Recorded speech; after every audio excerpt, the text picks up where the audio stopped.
Operation के बाद में कमर दर्द होना एक बहुत ही आम समस्या है। ये क्यों होता है, इसके क्या कारण हैं, इससे कैसे बचा जा सकता है और इसका क्या इलाज है। नमस्कार दोस्तों, मैं हूं डॉक्टर अजय सिंह खर्रा और आज के इस वीडियो में हम कमर दर्द के बारे में बात करेंगे। तो दोस्तों, आजकल हर घर में किसी ना किसी को ऑपरेशन करवाना पड़ता है। ऑपरेशन के लिए जो बेहोशी के लिए एक कमर में इंजेक्शन दिया जाता है, स्पाइनल एनेस्थीसिया दिया जाता है, उसके बाद बहुत सारे लोगों को कमर में दर्द रहने लग जाता है। तो क्या वाकई में इस इंजेक्शन की वजह से ये दर्द होता है या फिर ये सिर्फ गलतफहमी है? वैसे तो कमर दर्द के बहुत सारे कारण होते हैं, लेकिन आज हम बात करेंगे 4-5 प्रमुख कारणों के बारे में।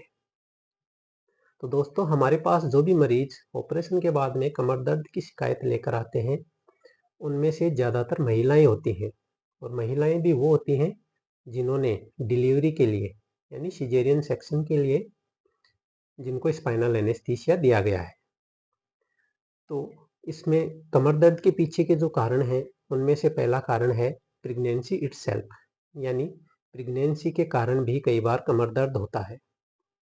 प्रेगनेंसी के दौरान बच्चे के वजन के कारण और बच्चेदानी का आकार बढ़ने के कारण जो आपका वजन बढ़ता है वो पेट में आगे की तरफ बढ़ता है।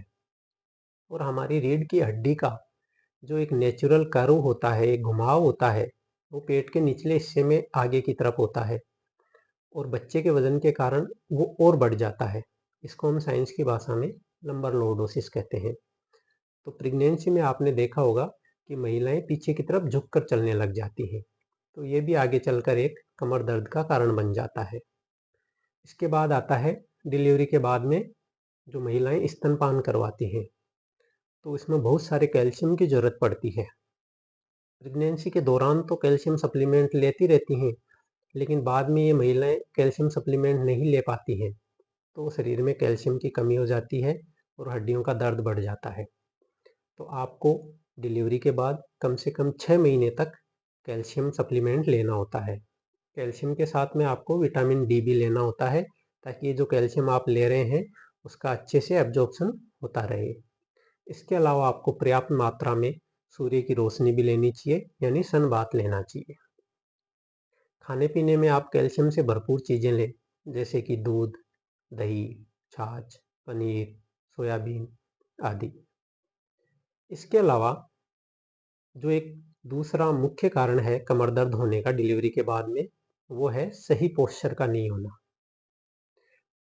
डिलीवरी हो या और कोई ऑपरेशन हो, उसमें आप बहुत ज़्यादा आराम करते हैं। महिलाएं बच्चों को स्तनपान करवाने के लिए बिस्तर पर बीचों बीच बैठ के और बिना किसी सहारे के स्तनपान करवाती हैं, तो ये एक कमर दर्द का कारण बन जाता है। तो आपको खड़े रहते समय, चलते समय, बैठते समय एक सही पोस्चर का बिल्कुल इस्तेमाल करना चाहिए और अपनी कमर को, बैक को, पीठ को अच्छे से सहारा देकर बैठना चाहिए, क्योंकि बच्चे को दूध पिलाने के लिए आपको 20-25 मिनट तक लगातार बैठे रहना पड़ता है। तो ऐसे में अगर आप सही तरीके से नहीं बैठे हैं तो आपको कमर दर्द हो सकता है। प्रेगनेंसी के दौरान हमारी बॉडी में कुछ हॉर्मोन्स निकलते हैं। प्राकृतिक रूप से हमारे लिगामेंट्स और मसल्स का लचीलापन बढ़ जाता है और प्रेगनेंसी के बाद में उनको नॉर्मल अवस्था में आने में कुछ समय लगता है। तो आपको प्रेगनेंसी के बाद में अपने डॉक्टर से पूछ के एक्सरसाइज करनी चाहिए, ताकि आपको कमर दर्द जैसी समस्या का सामना नहीं करना पड़े। इस समस्या का तीसरा बड़ा कारण है, वो है किसी भी प्रकार की सर्जरी के बाद में हम बहुत ज़्यादा आराम करने लग जाते हैं। कई बार डॉक्टर की सलाह के विपरीत भी हम बहुत ज़्यादा आराम करते हैं। खाने में कार्बोहाइड्रेट और फैट बहुत ज़्यादा लेते हैं, बहुत मीठा खाते हैं, घी वगैरह खाते हैं और प्रोटीन उतनी मात्रा में नहीं ले पाते जितना कि हमारे शरीर को ज़रूरत होती है। मिनरल्स की कमी हो जाती है।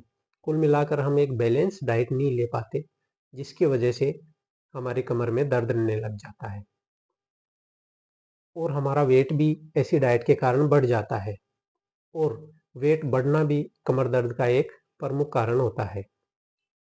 अब बात करते हैं बेहोशी या सुन्न के लिए लगने वाले इंजेक्शन की।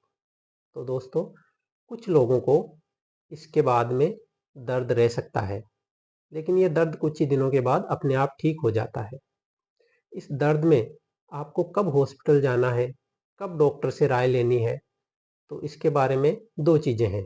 पहला तो, अगर आपको बहुत तेज़ दर्द है, इंजेक्शन की जगह पे आपके चमड़ी लाल हो गई है या बहुत सूजन है, तो आपको तुरंत अपने डॉक्टर से संपर्क करना चाहिए, क्योंकि ऐसी स्थिति में वहाँ पर इन्फेक्शन हो सकता है।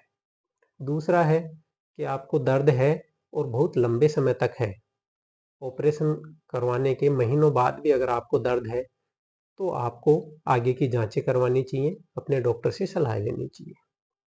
तो दोस्तों, अगर आपको हमारा ये वीडियो अच्छा लगा तो लाइक और सब्सक्राइब कीजिए, ताकि आगे के और वीडियो जो आप बिल्कुल सरल भाषा में देख सकें। धन्यवाद।